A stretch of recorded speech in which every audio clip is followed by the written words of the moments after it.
Hello friends, good morning, नमस्कार, आदाब, सत श्री अकाल। स्वागत है आप सभी का आपके अपने चैनल यूके स्टडी सर्कल में।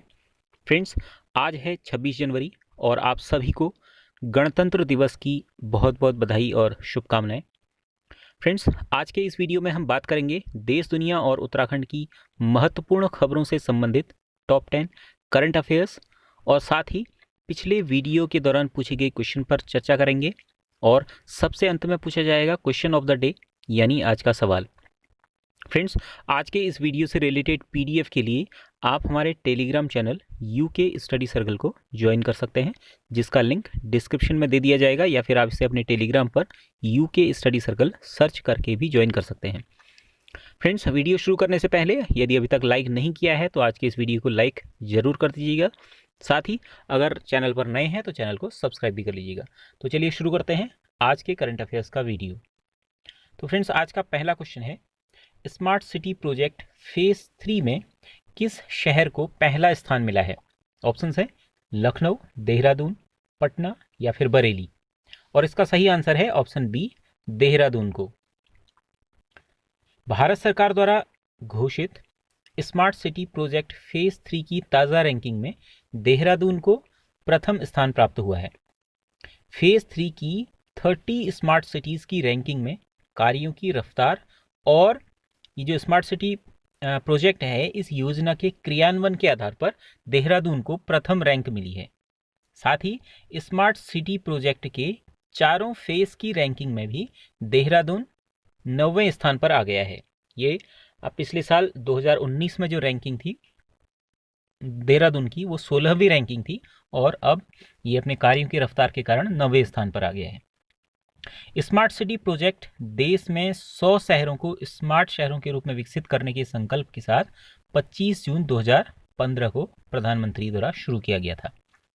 आज का दूसरा क्वेश्चन है, उत्तराखंड में नेताजी सुभाष चंद्र बोस की जयंती पर सैन्य धाम का शिलान्यास कहाँ किया गया?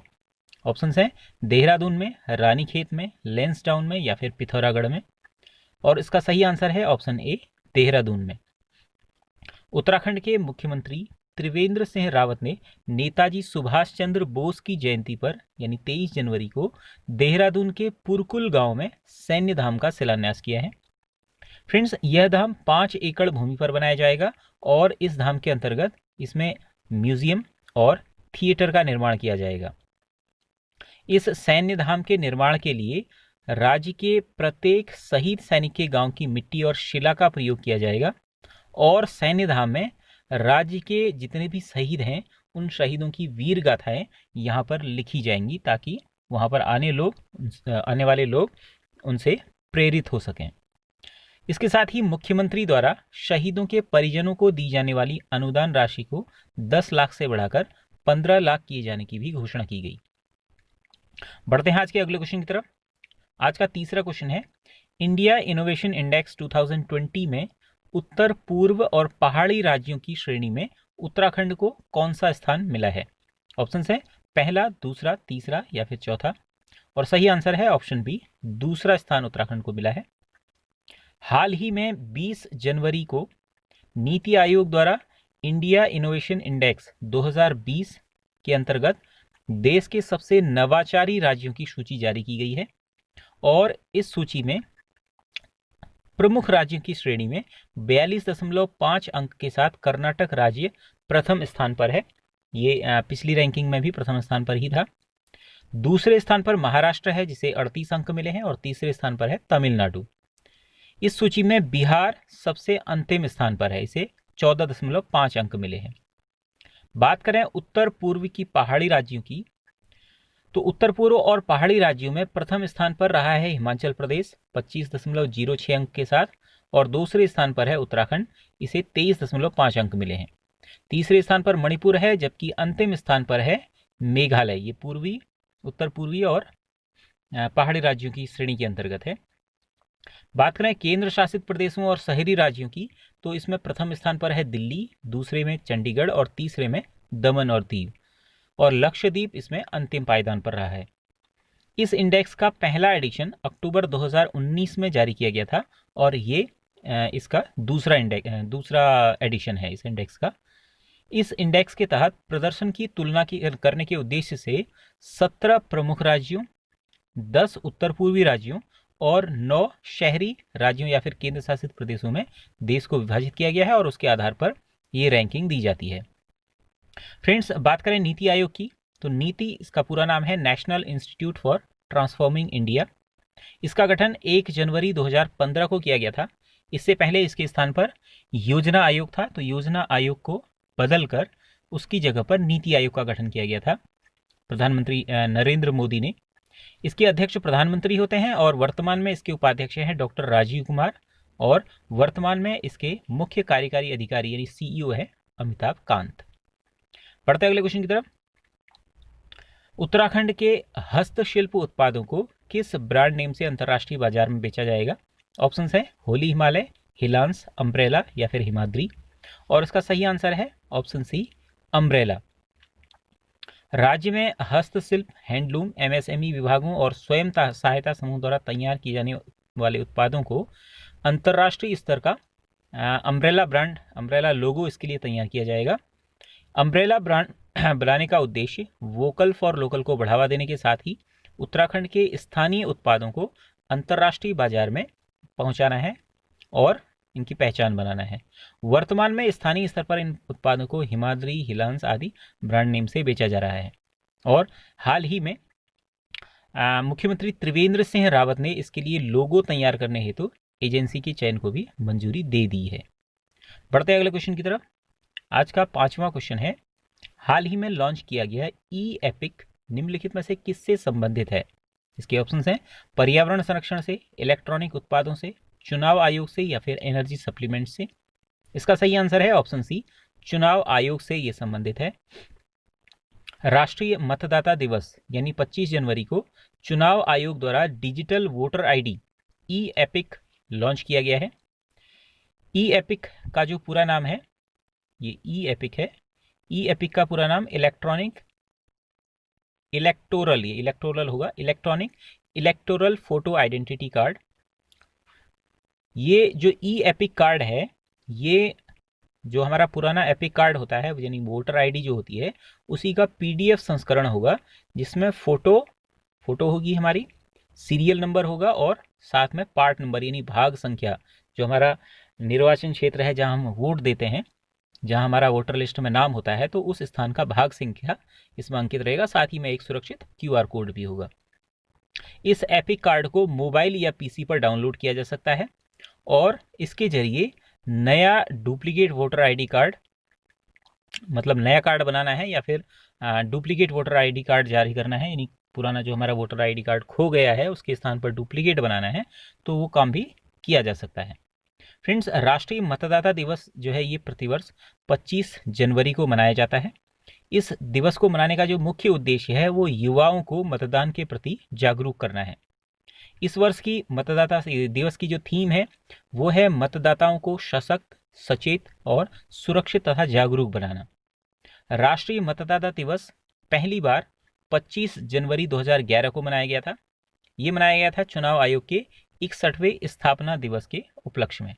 चुनाव आयोग का जो इसकी स्थापना की गई थी 25 जनवरी 1950 को की गई थी और 2011 में उसके 61वें स्थापना दिवस पर ये जो राष्ट्रीय मतदाता दिवस है ये पहली बार मनाया गया।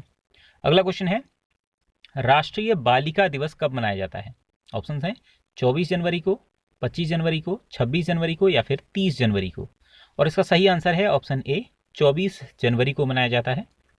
राष्ट्रीय बालिका दिवस यानी नेशनल गर्ल चाइल्ड डे, इसको मनाने का उद्देश्य लड़कियों के साथ होने वाले भेदभाव के प्रति लोगों को जागरूक करना, बालिकाओं को प्रत्येक क्षेत्र में समान अवसर उपलब्ध कराना और इस हेतु यानी समान अवसरों को उपलब्ध कराने हेतु उन्हें जो भी सहायता या सुविधाओं की आवश्यकता है उसे मुहैया कराना।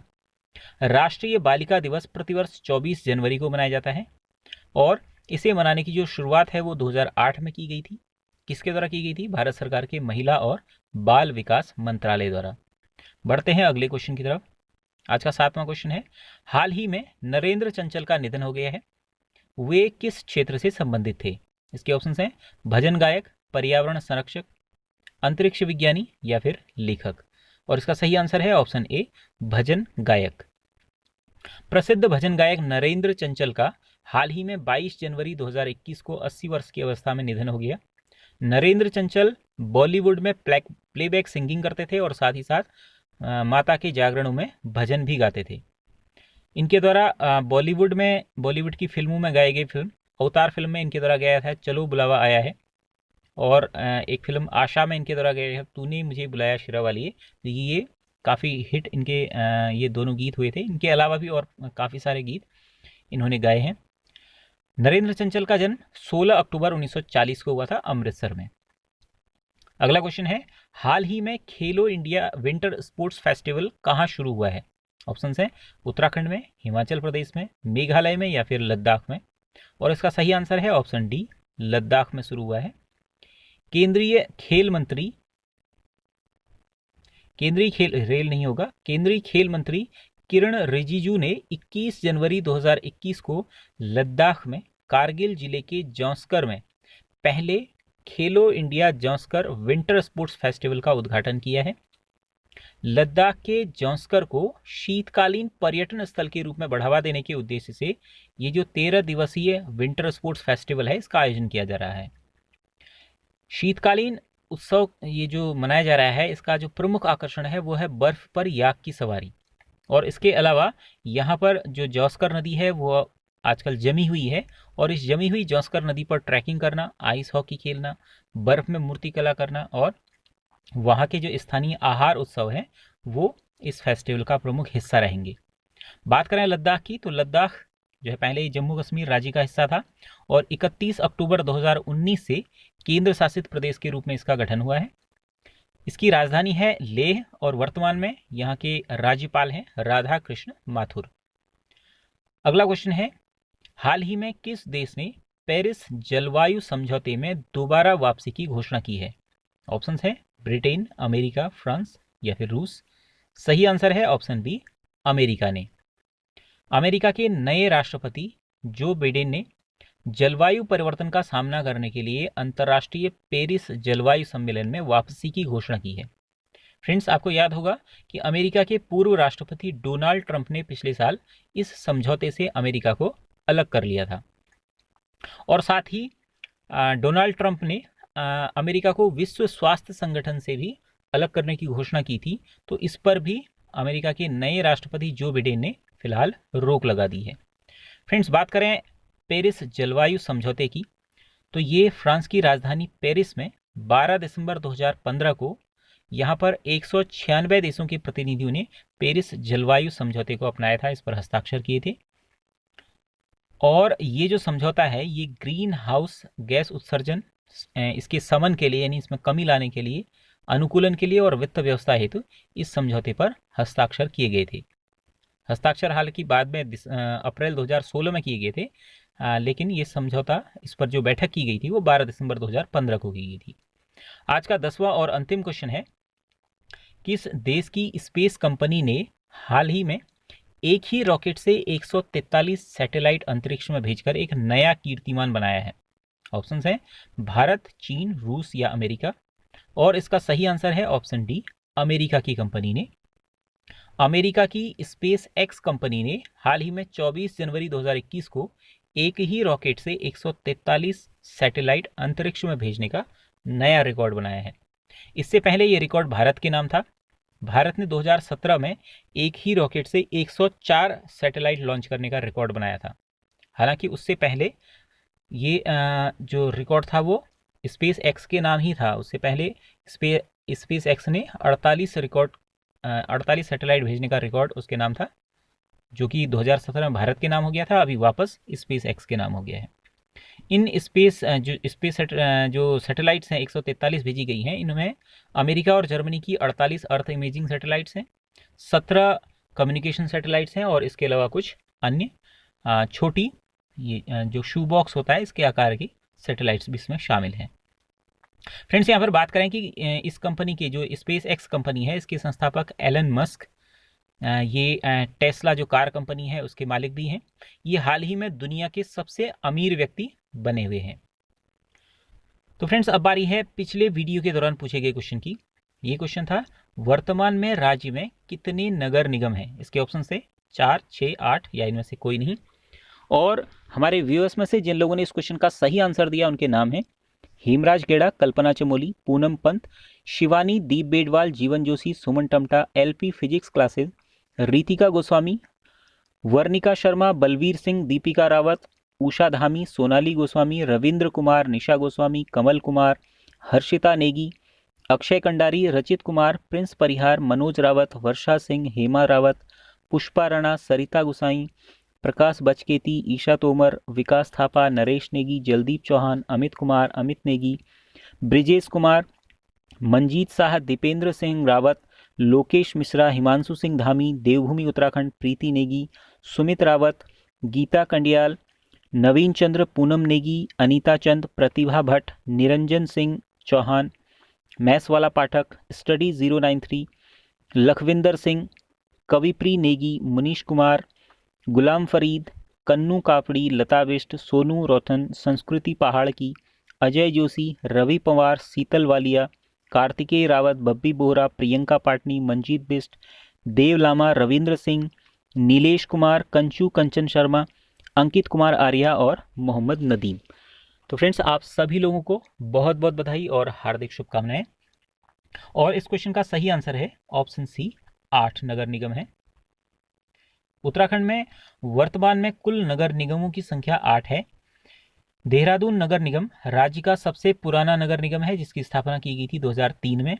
इसके बाद 2011 में 2 और नगर निगम बनाए गए थे, हरिद्वार और हल्द्वानी। 2013 में रुद्रपुर, काशीपुर और रुड़की।